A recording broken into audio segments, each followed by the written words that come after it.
kay Lucas sa chapter 16. Hindi ko maintindihan kung bakit kasi itong gusto ko talagang balikan. Bagamat ngayon nakapangusap na ako ng ganito. Dito lang nakaraang wala kaya isang buwan. Okay. At tungkol dito sa aklat ng Lucas, sa chapter 16, verse 27 to 31, sino nakakaalam na nun? Sino nakakaalam? Lucas 16, 27, 31, medyo starting sa verse 19, pero yun lang gusto kong bigyan ng pansin. Ito yung kasaysayan ng lalaking mayaman, yung lalaking mayaman at saka yung si Lazaro. Okay. Ganito yung sinasabi ng salita ng ating Panginoon Diyos. Lucas 16, verse 27 to 31. Sinabi niya, ipinamaman ko nga sa iyo, Ama, na subuhin mo siya sa bahay ng aking ama. Sapagkat ako'y may 5 kapatid na lalaki upang sa kanila'y patutuhanan niya, baka pati sila mga parito sa takot ito ng pagdurusa, datapwat sinabi ni Abraham na sa kanila si Moises at ang mga propeta, bayaan sila'y pakinggan nila. Sino nakakita na?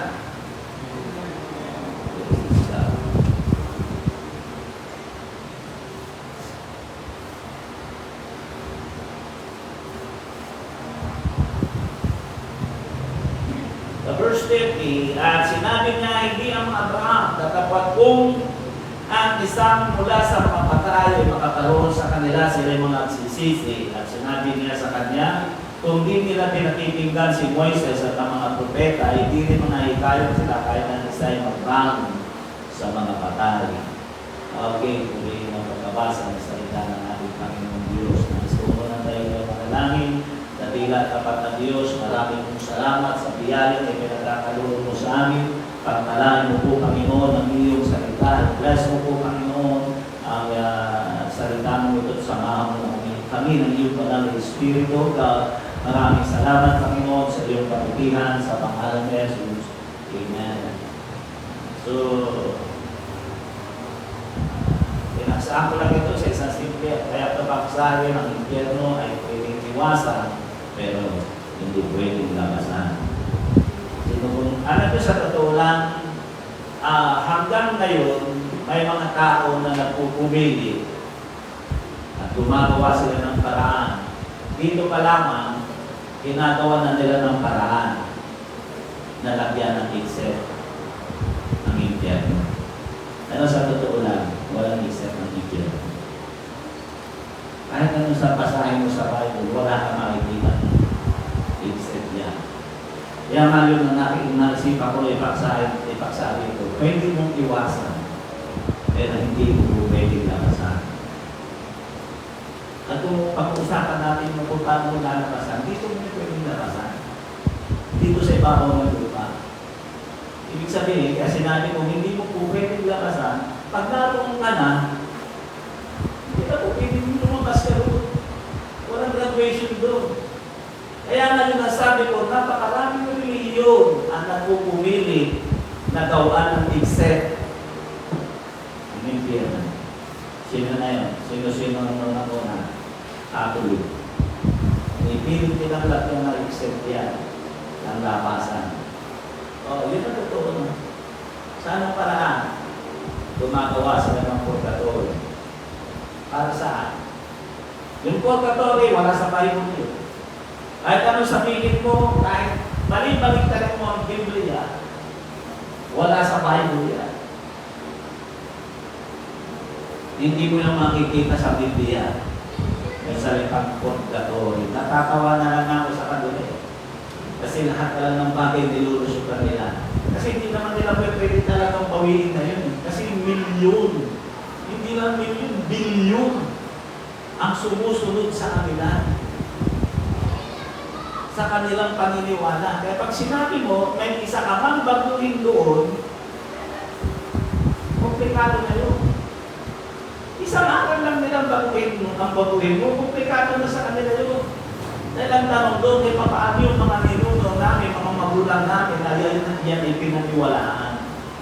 Hindi paano, sasagutin nyo sila. Kaya hindi nila pwedeng baguhin ang kanilang itinuro.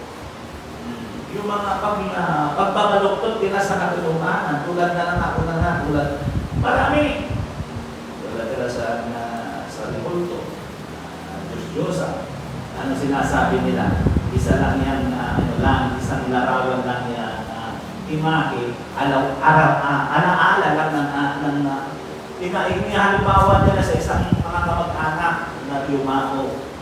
Parang souvenir lang yan. Pero pag ang souvenir na ikiidawan mo, ginagastusan mo ng kuryente, nilalagyan mo ng sampagita, niluluran mo, hinahalikan mo, di ba? Pinupunasan mo, tapos pupunas mo sa mukha mo, pero pag remembrance na gano'n, pinipilit nilang gawin nyo para lang lumusot sila.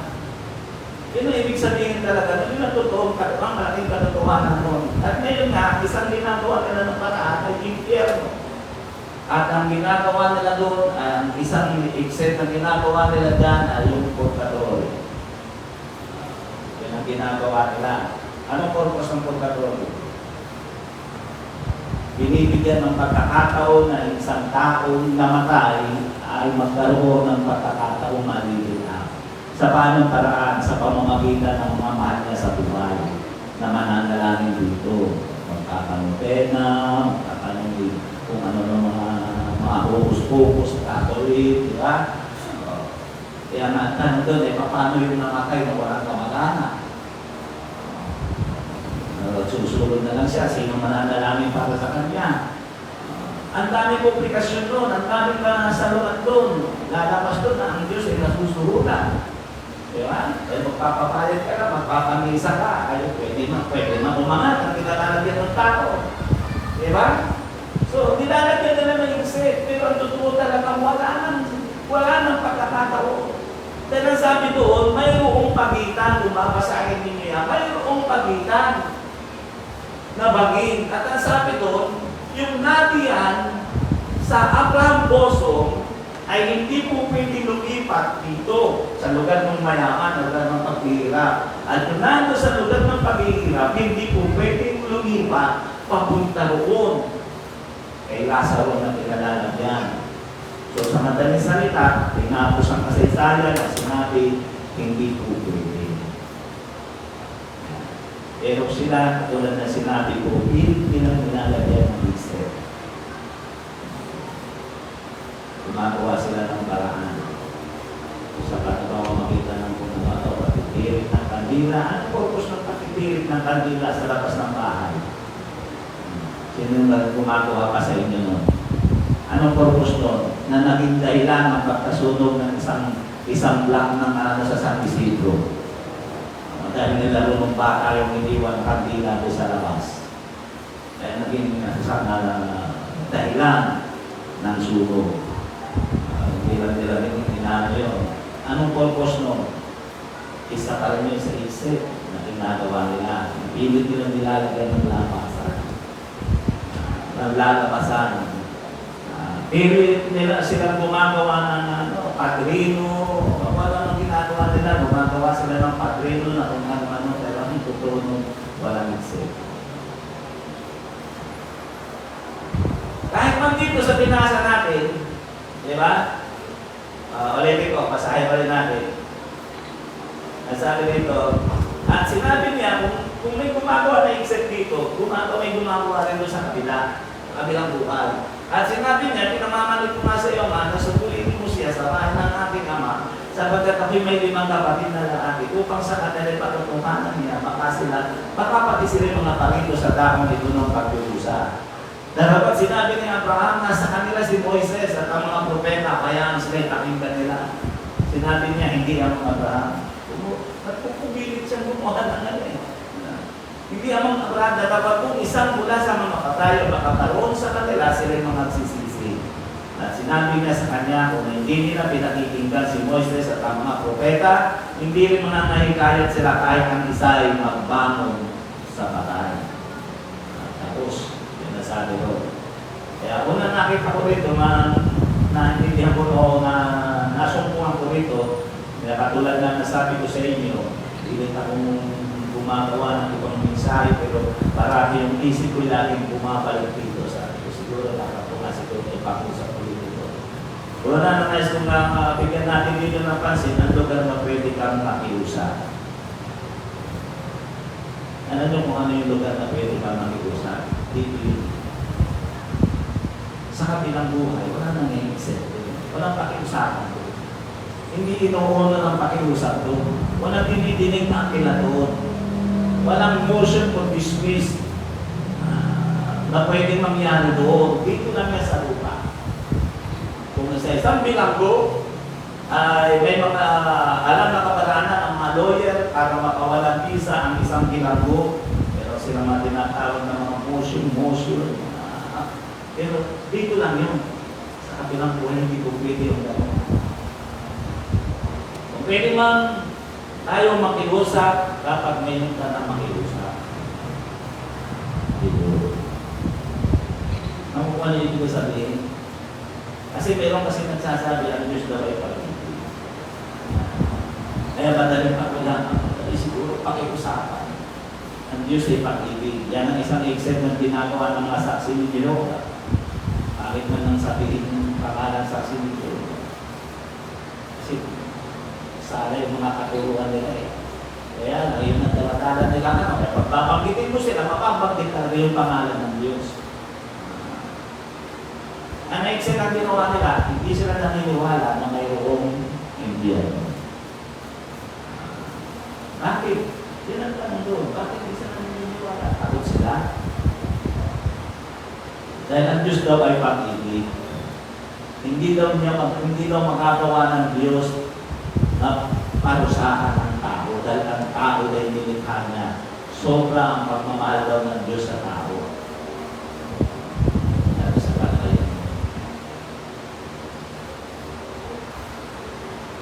Nalimutan nila na ang katangian ng Diyos ay makatao na God is good. Anong isa pang katumbas na ito? Ang Diyos ay righteous.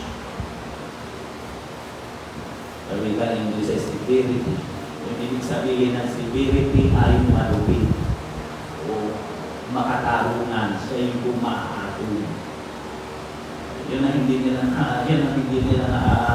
naunawaan.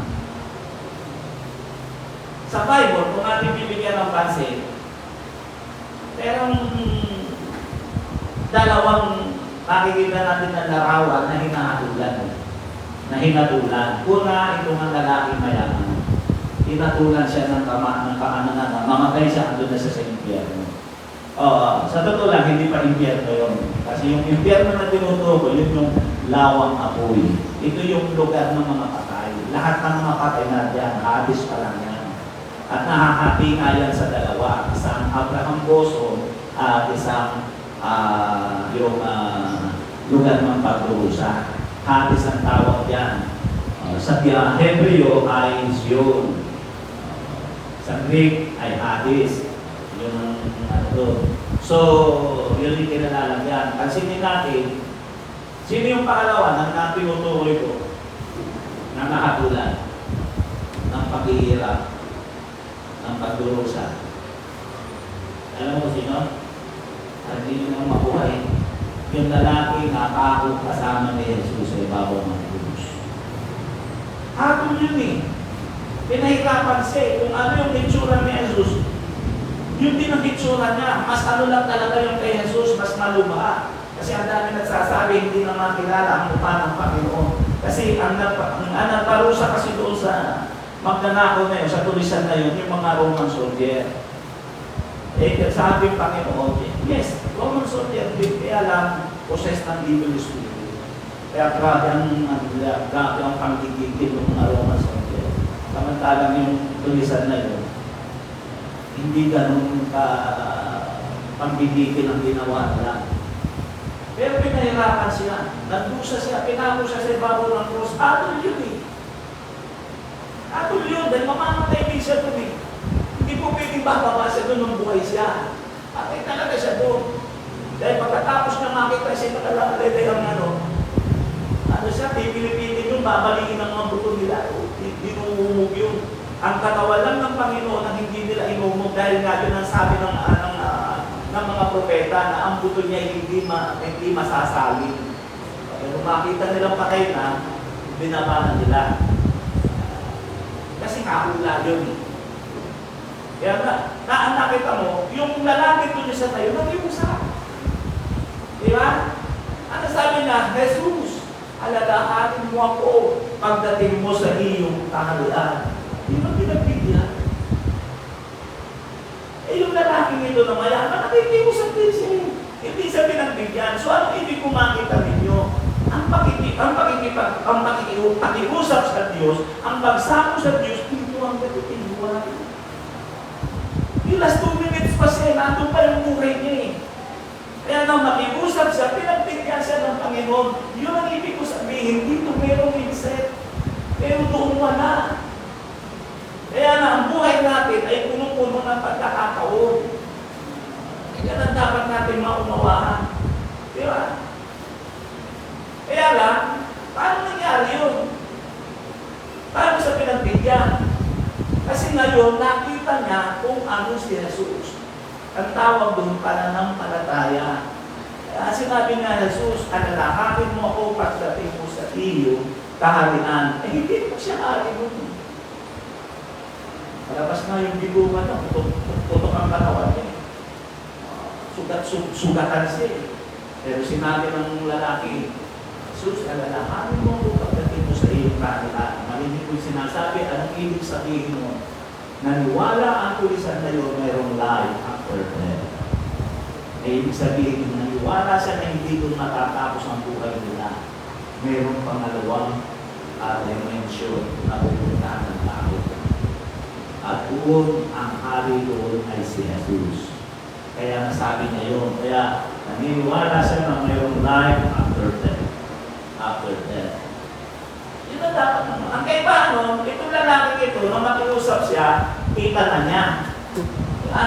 Kita na niya yung lugar, nandun na siya sa paghihirap eh, sa final eh. Pero yung lalaki yun, wala pa siya doon. Yung tulisan, pero nakikita na niya. Nakukuha niya ito sa atin. At kung bibigyan pa ng pansin yung lalaking mayaman, nakatingin siya doon sa daigdig ng mga buhay.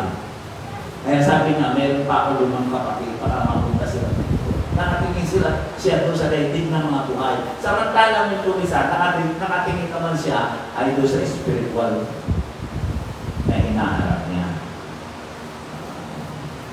Doon na sa daigdig ng mga espiritu, hindi na sa daigdig ng mga laman. Magkasalubong, di ba? Nakikita nyo, magkasalubong. Kaya ang pakiusap, kung makikiusap pa rin naman sa Panginoon, dapat hindi nyo nadalhin yun. Ngayon na tayo magsumamo, ngayon na tayo magmakaawa sa Diyos. Lord, tulungan mo ako na makasama mo ako sa buhay na walang hanggan.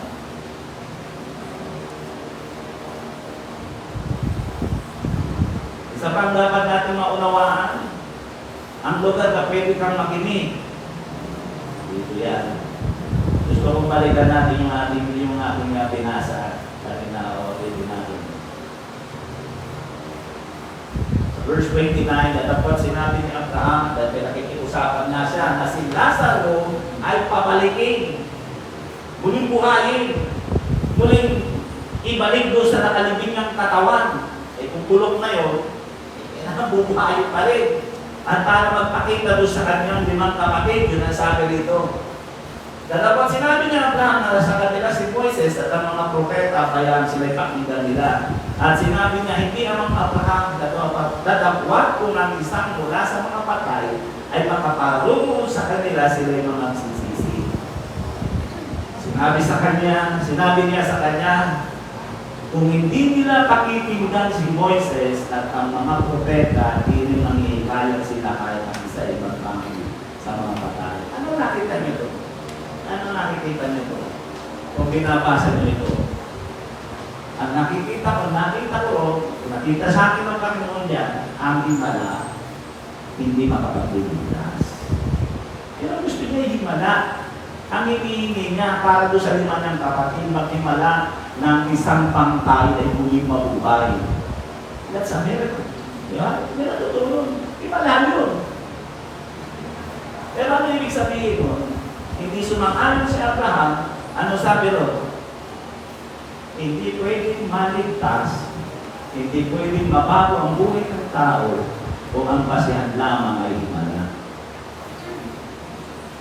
Natin kalilimutan. Kaya tingnan mo, nung sumayaw yung sa Amuhon, La Union, yung araw doon, nung sumayaw, ang dami magulat. Kasi tinitin nila maigit sila gano'n. Pero wala na bago ang buhay. Marami na tayo nakita na may lumulunang mga imahe daw. May sumasayaw pa kada dito sa Antiputo. Kapamawak-awak, ginaganon-ganon eh. Ano na nasayaw doon? Lumibulto yung kamay niya. Diba? Ito pang mga nagtao yun. Gusto nilang maghimala. Sino ditong hindi nag-iisip ng ganon? Ha? Diba? Yung mga mahal natin sa buhay, ayaw nila makinig. Ang mas gusto nila, may makita silang galing sa impyerno. Kaya may mga lumalabas na ngayon sa YouTube eh. Namatay na siya ng 1 linggo, siya pinapalig ng Diyos, at nakita daw niya sa impyerno si Michael Jackson. Ano mga sinasabi? Ano sa palagay niyo totoo yun? Sa naman pipito eh. Pinagkaiba kay Puti Lazaro nung kanyang ginawa. Nakuha niya ibig sabihin? Nakita mo palang debosyo na siya. Ang paglulaan niya kung sino yung babae yun, ay bata daw yun na. Eh kung ito kayo, hindi pinagbigyan, tapos siya pinagbigyan, lakas niya tayo. Diba? Namatay na siya ng ilang araw, tapos pinabalik siya. Dapat yung ibig sabihin, ang darala ng kawa yan. Pero anong, ikan nyo, meron ba nagsisi, meron ba nabago? Ang gusto ng tao talaga, may buong himala ang gusto nila. Kahit si Jesus, unala ko si Jesus, ang tanong sa kanila ng mga Hudyo, anong himala ang may makakita mo sa amin? Sa amin, ano sagot ni Jesus? Ano sagot ni Jesus? Mga nagbabasa. Ang sagot ni Jesus, hindi magpapakita sa inyo ang anak ng tao ng himala, malipat na lamang. Ano sabi na? Di ba na lamang tulad ng si Jonas ay 3 araw na mapunta sa bibig ng tiyan o sa tiyan ng isda. Yun ang pinanggit niya. Ang ibig na sabihin mo, maliban na lamang na si mamatay. 3 araw. Kasi si Jonas 3 araw isa sa bibig ng isda. Kaya sinalarawan na yung pagkaparehas nila. So nakita niyo yung ibig sabihin ko, ang gusto ng tao hindi mala. Kahit man tayo, gusto natin himala. Lord, sabi ko, Lord, kung naman na po, kailangan namin ng pambayad sa bahay para tayo akong tumatawag. Diba? Kasi mama, may testimony siya. Sabi na niya, ayaw ko. Hindi ko pala, hindi ko. 9,000 doon sa amin, 20,000. Pupunta yung mga kuryente. 3 kayo aircon namin. Kaya minsan nga, hindi na ako nag-aircon. Pinapabayaan ko yung 2 eh. Kaya hindi na ako nag-aircon dahil nasa isa. Si mama, nag-aircon niya. I-aircon niya. 2 minuto, pinatay. Ayos na yun, pinalagin ko lang. Kasi binuhay niya yung electric fan. Hindi na mo rin yung lamig. Kasi nasa sobra ng bayarin eh. Kaya lang, nagpag-test tayo mga isa sa ito. Ano makapabuti niya? Gusto biglang tumawag yung manager niya. Yoy, order ako sa iyo ng ganito. Kadala, 50K. Kaya mo, minsan sa ganang napihimalaan Diyos. Alam mo ba yun? Hindi mo rin mo yan. Kaya nasa sa inyo yun. Ulitin ko, sabi nito, sinabi sa kanya, kung hindi nila pinakikinggan si Moises at ang mga propeta, hindi rin sila maningahikaya Kahit natin sa magbangon sa mga patay. Ano ibig sabihin nun? Ang sabi ron, kung hindi nila pakikinggan, ano ibig sabihin nun? Sa himala, sa miracle, walang nagsisisi. Dahil ang produkto, ang root, ang ugat ng pagsisisi ay pananampalataya. At ang pananampalataya ay mumula sa pakikinig. Roma 10:17. Kaya ang sabi mo ng kasulatan, ang kailangan nila ay pakikinig. Hindi pa tayo na mabubuhay. So, ibig sabihin, para maligtas ang tao, ang kailangan talaga ay pananampalataya, hindi himala. Kaya hindi kailangan ng milagro. Kaya kalimutan nyo na mayroong lolo nyo na bumabalik, na nagpaparamdam. Hindi totoo yan. Ang kailangan ay pakikinig. Dahil ang pananampalataya ay nanggagaling sa pakikinig. At pag ang tao ay sumampalataya, ang tao mababago ang buhay at isusuko niya ang buhay niya sa Panginoon. Kaya sabi ni Abraham, kung hindi sila makikinig, hindi sila maliligtas. Kung sa madaling salita, ang pakikinig, ang kaligtasan na nasa pakikinig ko, nasa milagro. Ganun wala ko. Si Juan Bautista, ang dami niya naakay sa panan ng Panginoon, ang dami niya naliligtas, pero wala siyang isa ng himala na ginawa. Wala na yung parang ginawa si Juan Bautista. Si Jeremias. Ang dami niyang mga pinangaralan na salita ng ating Panginoon, pero minsan hindi siya nanimala. Hindi kagaya ni Eliseo at ni Elias, ni Moises. Napakarami nilang ginawang himala. Napakalinaw na sinabi rito. At sinabi niya sa kanya, kung hindi nila pinakikinggan si Moises at ang mga propeta, hindi rin mga likayat sila kahit ang isa na bangon sa mga patay. Anong makita niyo? Kasi pagtatapos, ang gusto ko makita niyo dito. Ang ikse, ang isang para maiwasan ang impyerno, pakikinig. At dito yun, gagawin mo isa katulong ko. Kaya ang tanong, mag-ingat kayo sa inyong nakakakita. Dahil nais ko ipasat at ako din sa inyo, ibig sabihin nito, ang malakas din magdala sa impyerno ay yung mga napapakinggan ng tao. Hindi na magdadala sa atin o papahamak sa atin. Kaya nga sabi ng Panginoon, mag-ingat kayo sa mga bulaang propeta. Kaya nga sabi ng Bible, kaya mag-ingat ka. Kaya dapat talaga sa totoo lang matuto at magbasa. Kasi yung nasabi ng Bible, salita ng Panginoon ang kailangan natin. Kaya mag-ingat ka. At tulad dito, meron ako na malilit ko na siya pinakikinggan. Tagalog yung ano niya, John 14:6, ano ng vlogger niya, yung nakalagay ng name ng vlogger, ng pagiging vlogger niya. John 14:6 ang nakalagay. Nakaibang video na ako na pinapakirabi sa pinanonood ko sa kanya.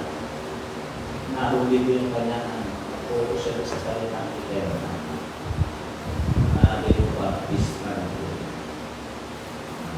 Eternal. Ang itinuturo niya, ang kaligtasan ng tao, ang pag-iingat ng tao ay eternal.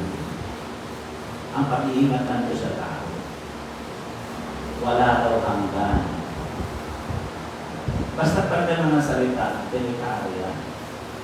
Wala daw hanggan. Binanggit niya yung John chapter 10 verse 29 at walang sino mang makakaagaw sa inyo sa kamay ng aking Ama.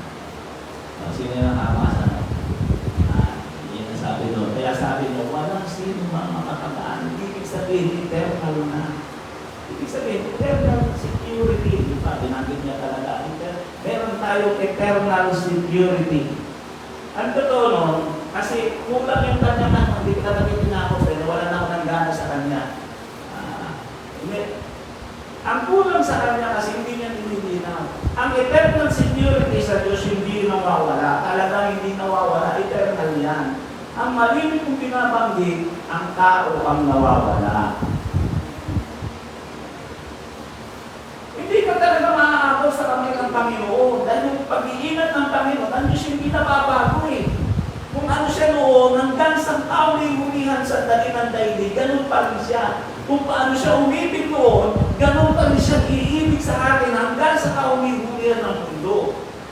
Eternal talaga yun. Ang hindi eternal, tayo. Dahil tayo'y nagpapasya.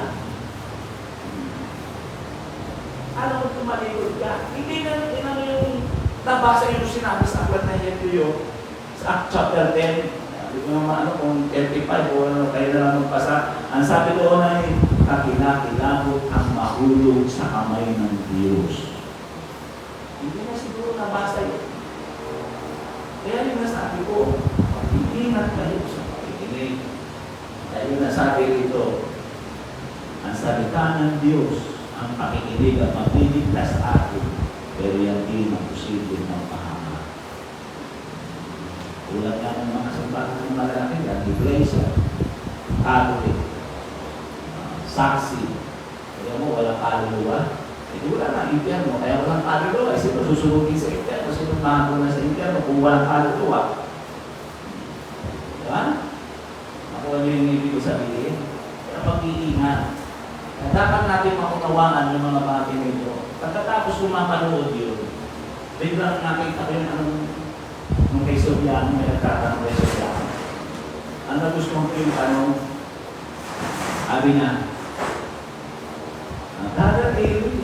sabi niya, hindi ko pinapanood yung ano niya, kaya lang na nakita ko yung tanong niya, sabi na kasi, di ba ang Diyos ang lumikha kay Lucifer?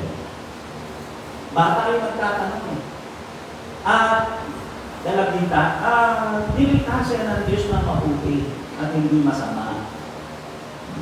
Bakit siya na, ba't nangyari yung sa kanyang buhay niyo siya, dumating sa buhay niya, na siya ay biglang naging kalaban ng Diyos sa lugar sa Diyos.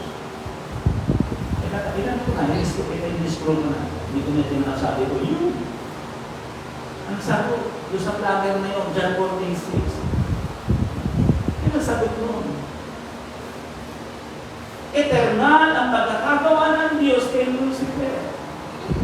Pero si Lucifer, nilong siya sa sariling kapasyahan. Ako ano yung ibig sabihin? Umalis siya eh. Yun na hindi niya pinapaliwanag. Delikado kasi yun. Pag hindi mo pinapaliwanag yun. Kaya nga sabi ng John chapter 15, verse 5 to 7, ano sabi roon? Ang manatili sa akin, ako'y mananatili sa Kanya. Malibang kayo magsipanatili sa akin, wala kayong matatawa. Hindi na naiintindihan yung gano'ng pangungusap na yun. Ang sabi pa niya, para akong nag-iigib nga, dahil sabi pa niya, marami daw mga mangangaral na ini-interpret ang Bible sa kanilang sariling pagkaunawa. Kasi ang paksa niya, yung sigulat ni Moises ay Exodo o sa Deuteronomy na ang sabi doon, nung magkasala ang Israel, ang sabi nung ni Moises, purahin mo na ang aking pangalan sa aklat ng buhay. Kung wawasakin mo at iyong parurusahan ng Israel, dahil sumama ang Israel sa Diyos-Diyosan, alisin mo na rin, purahin mo na rin ang aking pangalan sa aklat ng buhay. Ang sabi naman ng Panginoon, kung sino nagkasala sa akin, siya ang buburahin ko sa aklat ng buhay. Kaya turo niya, sabi, mati ang pagkaunawa nila, hindi daw nabubura. Sa dalang ano daw ng tao, eternal, ang binigay daw ng tao ng Diyos sa tao, eternal security. Kalinaw na sinabi, na aking buburahin. Ibig sabihin sa kanila, yun nga yung kumakalat na katulad ngayon. Once you are saved, you're always saved. Pag sinulat na yung pangalan mo sa aklat ng buhay, hindi na mawawala yun. Kaya meron ka na reservation sa langit. Gano'n na sinasabi nila, yung na sabihin. Totoo naman yun. Pag sinulat ng Panginoon yun, hindi talaga yung magpupura. Eh, paano kung ikaw ang ayaw sumakay sa aeroplano? Hinihintay ka ng aeroplano, ikaw ang ayaw. Dahil meron kang hindi mo maiwan. Yung jowa mo, na unbeliever. Ako nyo ba? Dinadaan ko sa simple paliwanag. Eh, meron ka ano, may ticket ka. Pwede ka sumakay sa aeroplano. May visa ka, binigyan ka ng visa ng bansa na pupuntahan mo, ay ayaw mo. Nakasulat yung pangalan mo doon. Ay ayaw mo sumakay ng aeroplano. Ano sa tingin mo? Ano sa isa yung pangalan mo na nakasulat? Pag nawala ka doon, ano yung pananatili nila yun doon? Eh, gusto nila yun. Ano ba yung sabihin? Napakasimple, hindi niya na maunawaan. Kaya tandaan natin, dito sabi rito, hindi kailangan ang himala. Dahil wala pong naliligtas na himala. Ang pangawakan yun, pagsikapan yun, pakikinig. Mag-ingat sa pakikinig kung ano ang inyong napapakita. Dahil yan ang magliligtas sa inyo. Napakalito ang sinabi. Sabi dito, sinabi niya sa kanya kung hindi nila pinakikinggan si Moises. Ibig sabihin talaga Bible.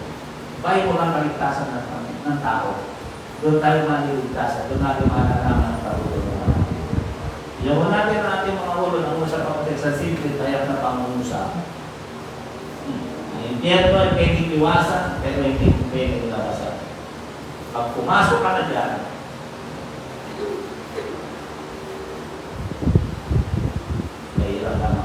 wala nang naman. Yan ang eternal. Yan ang sinasabi natin eternal. Ang tao ay may sariling pagpapasya. Ang pag-ibig ng Diyos sa bawat isa kailanman hindi mawawala. Kung ikaw ay nananatili sa kalooban ng Panginoon. Dahil natin ito ikan natin ng ating Panginoon. Ikinangusap sa doktrinal.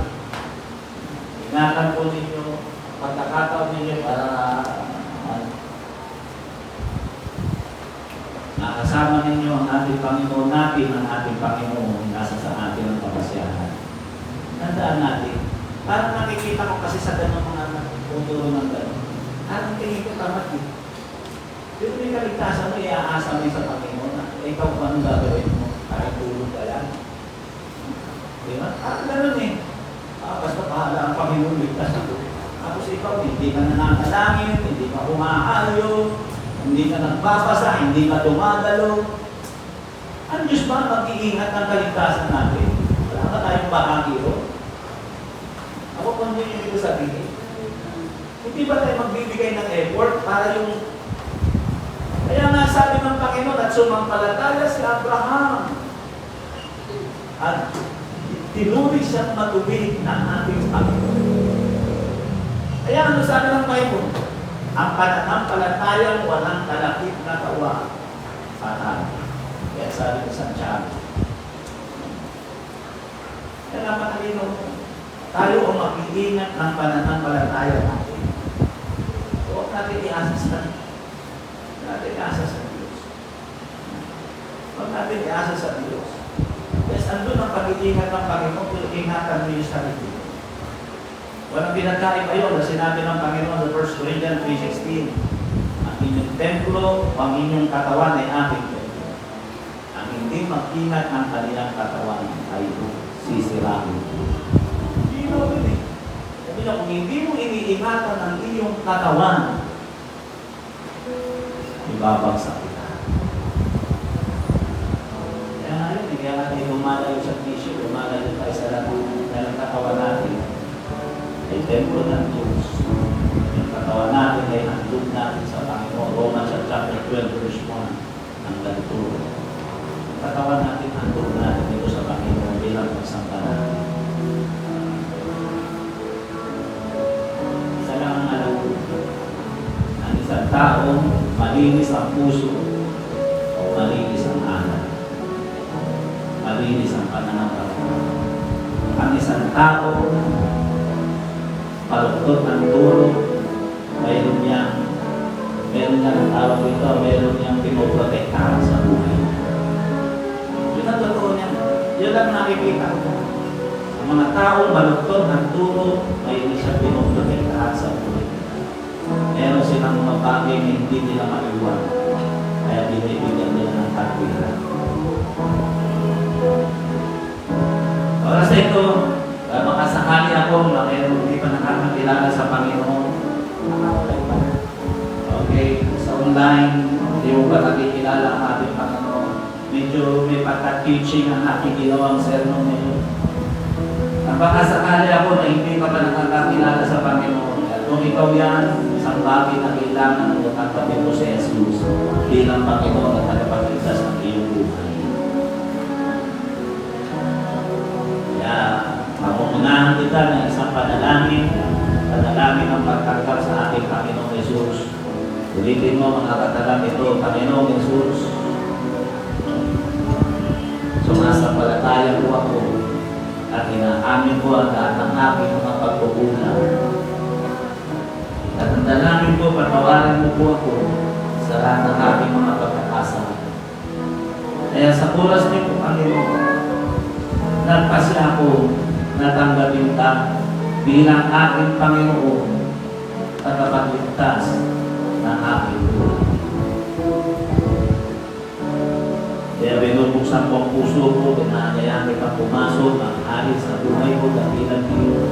At ang dalangin ko rin, isulat mo ang aking pangalan sa aklat ng buhay upang sa iyong muling pagbabalik ay makasama mo ako doon sa buhay na wala ng dahil.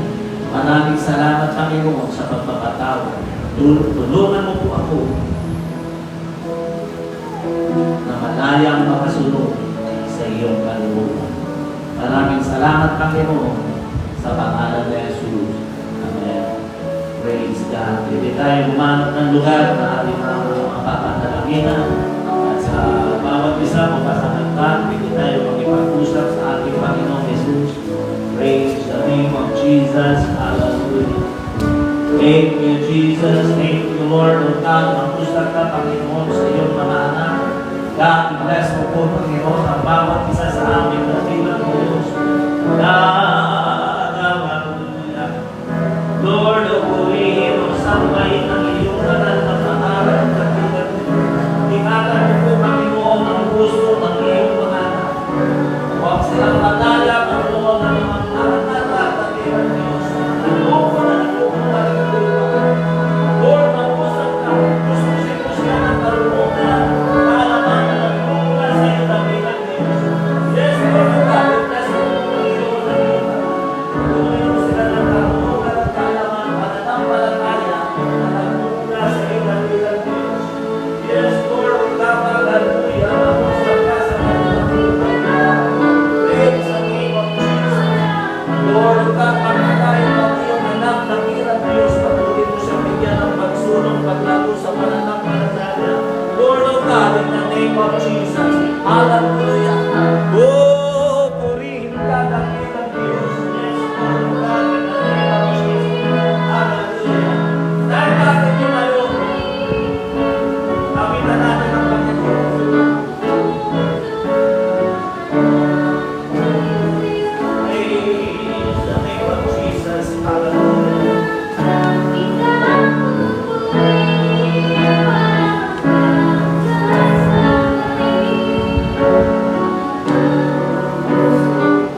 Praise the name of Jesus. Amen. Praise God. Hallelujah. Amen. Ingatan po ninyo kung ano ang inyong sinampalagayanan. Yan ang pinakamainam at kaya nga sa ating fellowship ay parating tinutulong magpasa kayo. Magpasa kayo. Yan, para malaman ninyo na kung ano ang kalooban ng ating Panginoon. Kaya dito sa ating hindi natin pinagbabawal ang pagbabasa ng salita ng Panginoon. Dahil wala tayong tinatapos. Ang itinuturo natin ay kung ano ang nakalagay sa salita ng ating Panginoon. Ingatan po ninyo ang inyong pananampalataya hanggang kayo'y manatili, magsikap na lumago sa pananampalataya. God bless you po sa inyong lahat.